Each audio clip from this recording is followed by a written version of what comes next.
Having the 14-inch blade on the MX saw was great. You don't have to rotate the pipe as much when you're cutting 8, 10, 6-inch pipe. It's a lot safer than having to keep rotating the pipe. It helps you make a straighter cut also.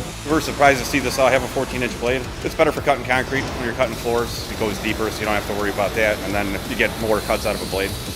Having a 14-inch blade, you can cut more at once, and it just makes the job quicker. I was impressed with how quick it started and how powerful it was.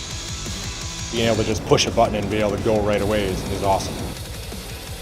I think the power and speed of the MX FUEL cutoff saw is very fast. Compared to the gas, it's as fast, if not faster. Pull it out, the battery on, and start cutting.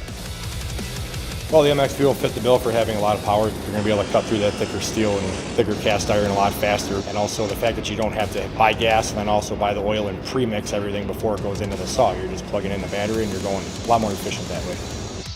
The new MX FUEL cutoff saw, it's faster, no gasoline, it's lighter, and you can work indoors safely and comfortably. It's definitely not as noisy as a typical gas saw. It doesn't vibrate as much. It's a pretty smooth operating tool. It functions great, did everything it was set out to do. I could see MX FUEL changing the way we work because of how portable it is. I feel like it's more reliable, safer and just better. Well built, powerful, everything it should be.